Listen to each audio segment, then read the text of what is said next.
happening, Magnacites? What is happening, you some of my bitches? Alright, now look. Back with another Magnus Answers, and I got an email, a beckoning call from one of my Magnasitas. She's in trouble, y'all. So let's get right to it. I ain't gonna lie, it kinda had me laughing. I ain't laughing at your pain, my Magnasita. I'm not laughing at your pain, but it was just kinda how it was written. You had me cracking up. And I jumped right out of bed. I was sitting there, I was reading my emails. I jumped right out of bed. I said, I got to do this one. So here we go. It says, please help, Tyrone. Relationship advice. It says, dear Tyrone, I really need your help. I am so lost. My name is Ruth. I'm 26. Half black, half white, and I'm a thick gal. A thick gal. I'm extremely attracted to black guys and typically only date black guys. For a while, I was pretty promiscuous, and I would have sex on the first date. I didn't think it was a turnoff for guys until they all never called or texted me again after the date. So, I decided not to have sex on the first date. The guys would then say, we're both grown. It's no big deal. I won't think any less of you. God damn, these are the classic lines. But I stuck to my ground and didn't give in. Good. Those guys never called back or texted again either. Now I have guys that I talk to via dating websites, and then sometimes without even meeting up, they just disappear and never email or text again. What am I doing wrong? I don't understand it. Is this a guy thing? A black guy thing?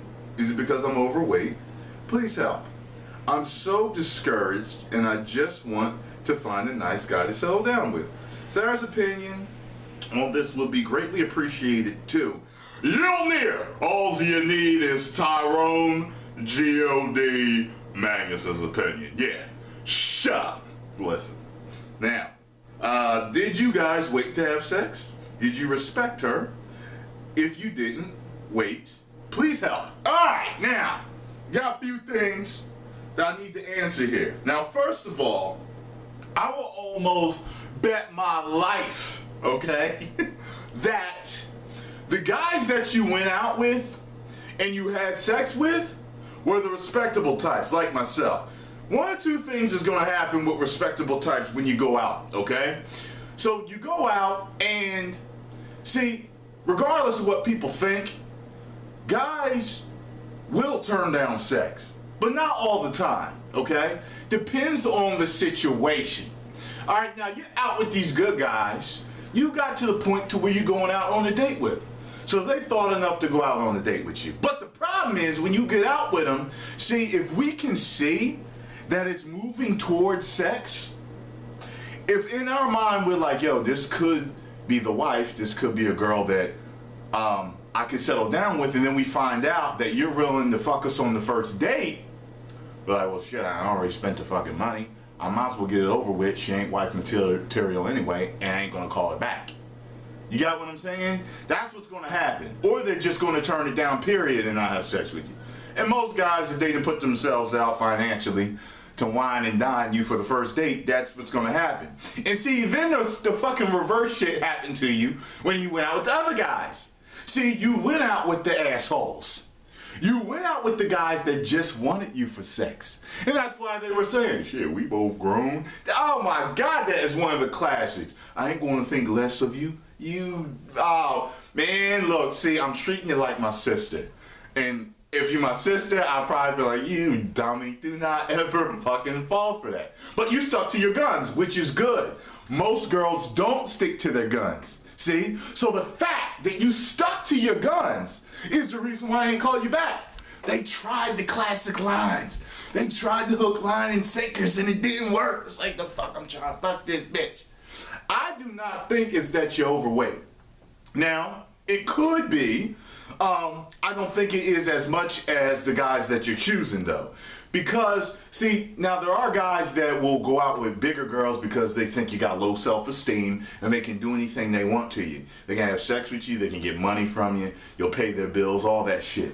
I know guys that specifically target girls like that. But that doesn't mean that that's the particular reason, okay? Now, moving on. Now you're talking to guys on dating websites, and then sometimes before you even meet up or even they just disappear, do not email again. Okay, look, I mean, that happened to me before. I mean, not much. I'm not bragging. I'm just saying not much. I mean, when I was doing a little bit of internet dating, you know, people are trying each other out. Just think of the internet dating sites kind of like meeting in a crowd, and, you know, you're talking to a few people, and some guys just end up being interested and some don't. You got what I'm saying? So don't worry about that. But if they're not emailing back, it's because they're not interested anymore, or they felt they found someone that's more of their type. I mean, but don't worry about that. That's life. That's dating. That's how it is. All right, you gotta move forward. Let me see. So you want to know? I don't understand. Is this a guy thing? It's a guy thing. Okay. White men, black men, all kinds of men do shit like this. I got a white buddy. He's engaged now, but before he was always doing this thing. And, you know, he could get a lot of girls. He used to go on these different websites, JDate and Match.com, and, oh man, he used to get his pimp on doing that. But, you know, he would tell me stories like, hey, you know, yeah, it's on this one, hey, I don't really email her anymore, you know, this and that. You know what I'm saying? So it just fizzled out. He wasn't really that interested anymore. That's a guy thing. You got what I'm saying? And, is it a black guy thing? No. It's a guy thing, so that encompasses all men. You gotta remember that. And it is not just because you're overweight. Could it partially be? I could see some guys actually saying, yeah, you know, I'm gonna, you know, fucking pimp this big bitch or whatever. But don't worry about it. Like I said, I do not believe this is the overwhelming concern here, all right? It says, please help, I'm so discouraged. I just want a nice guy to settle down with. Well, here is the thing, and I've told this in my other videos, okay? You need to wait. You need to spend a longer amount of time getting to know the men that you are interested in. You got me? I internet dated certain girls for months, even years before we actually met. There was this one girl out in Seattle that, you know, we ended up meeting up a couple years later, and it was kind of weird, but we truly got to know each other. Now, you ain't gotta wait that fucking long, but give it at least 6 months.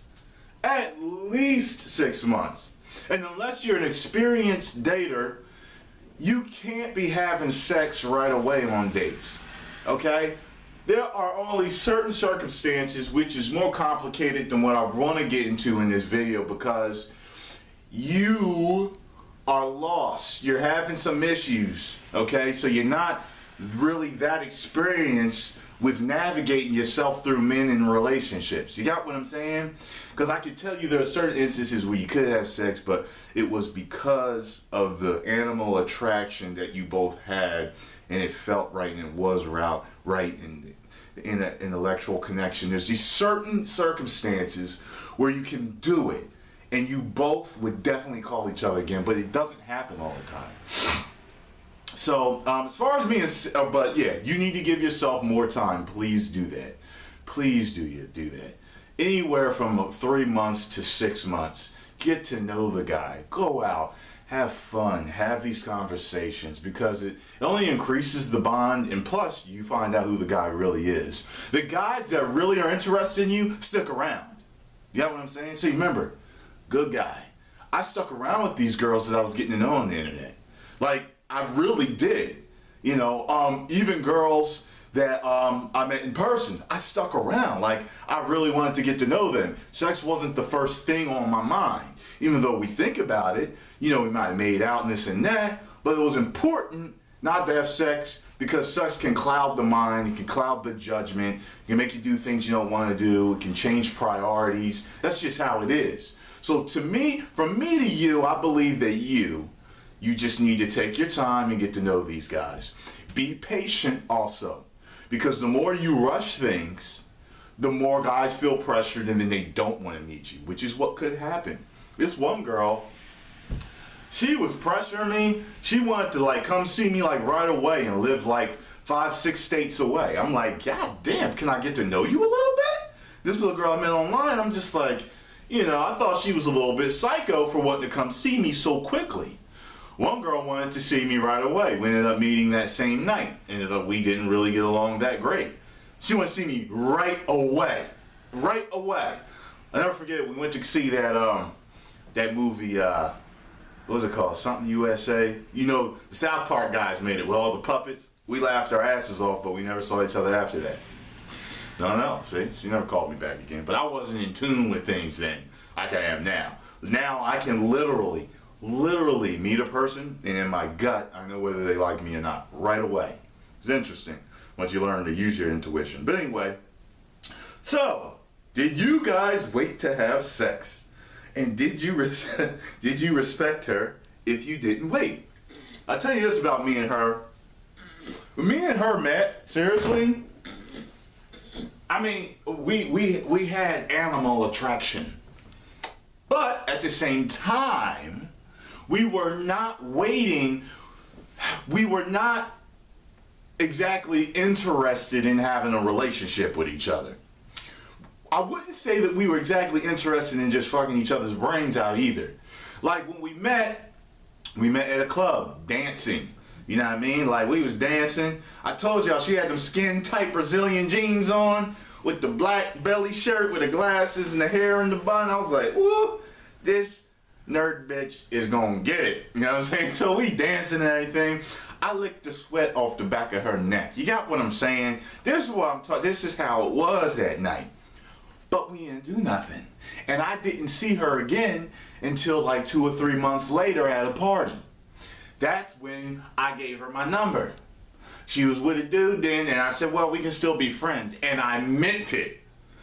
Most guys, when they say we can still be friends, don't mean that. It's like, look, I'm the dick in the glass. Get the hammer and break it when you need me to come over. Got what I'm saying? So only in emergencies. But she contacted me like 2 or 3 months later after that, after they broke up. And then like we hung out and we made out and went a little further than we wanted to, but that was my fault because I got her all worked up. But we didn't go all the way. And we didn't go all the way for a while because she was being abstinent. See what I'm saying? She was being abstinent. And I respected it. I respected her wishes. And when we eventually did it, it was just, it was her weak ass giving in. I mean, you know, it was kind of like the normal process of the relationship. If anyone's dated anybody that's being celibate and they break, you know how it is. You usually on board to respect it, and then 3, 4, 5, whatever months down the line, you know, because you keep creeping up. You keep doing like kissing and oral and all these other things until it's just like, fuck it, let's do this thing. I can't take it no more. And that's how it pretty much was. You know what I mean? And I respected her. You know, like I didn't think less of her or think she was a whore or anything like that. It took a while. But if she had wanted to give it to me the night we first hung out, I wouldn't have dealt with her no more. Because I would have only dealt with her for you know what. Because I'm like, damn, like, you don't know me. And you just gave it to me like that? Are you fucking crazy? Like, I mean, I just don't understand when girls do that. And I do think it's a rarity when girls give it up the first night and you actually end up being together. I think it's rare. I think it's more abundant where people with a girl waits and it's like, nah, you know, at least fake being upstanding. You know what I'm saying? At least fake it with it's like, nah, I'm not going to. And don't worry about it. If the guy don't fucking call you back, he wasn't worth it in the first place. You got what I'm saying? But if he does call you back, he's a keeper. He's a guy that's interested the majority of the time. There are some dogs that are patient because they doing other shit on the side. It's kind of like, all right, look, I got this project over here. This is 6 months out, nigga, but I'm still fucking her, and her next week. You got what I'm saying? So that's why I'm telling you to take your time and get to know these guys, because you don't know them. And in at the 6 month mark is when people truly know each other. It's usually when the guard is dropped. It's usually when you find out how much asshole he is. He finds out how much bitch you got in you and everything else. And then, if y'all still like each other, shit, you know, then you go forward from there. So, hope y'all had a good time listening to this, all right? Take heed, listen to what I told y'all. Shit, if you need to, Magna Cita, get a pen and pad, replay it, and write down notes, and make sure you follow what I'm telling you to do, and you gonna be straight. And I checked your page out before I did the video, and I noticed you on a weight loss journey. Keep doing your thing, because here's the thing. If you feel good about yourself, your life goes even better. Your life mimics how you feel inside. That's just how it is. So you losing weight because you want to feel better inside, right? You want to be healthier, you want to be prettier, whatever your thing is, that's what you want to do. The more you lift your self-esteem, the more you bring in things that match your self-esteem. That's how it goes. So you keep going, you keep doing your thing. Make sure you're listening to Tyrone Magnus, because I ain't going to steer you wrong because I'm treating you like my sister or my cousin or my female friend, whoever. You got what I'm saying? Even a stranger on the street, I'm still going to treat nice, because I don't want to see anybody fuck up, except for trolls. I hate trolls. But anyway, so yeah, just make sure that you stay on your path, you lose your weight. You know what I mean? If you do anything else with yourself, whether it's change your hair, your makeup, make yourself sexy, explore all those things to make yourself the most exquisite, sophisticated, sexiest thing that you can be, version of yourself. And I know I fucked up saying them words, but don't listen to that. You know what I'm trying to say? The sexiest, most sophisticated, exquisite version of yourself that you can be. That when you go out there, you are so fucking confident that you know that when you walk in a room, the whole room's gonna motherfucking stop. It ain't nobody but the gems gonna approach you. You got what I'm saying? And then you get to pick and choose from them gems which man you want to be with you. Don't give up the pussy so early. Got what I'm saying? Talk to you later. 1 million subscribers. Woo!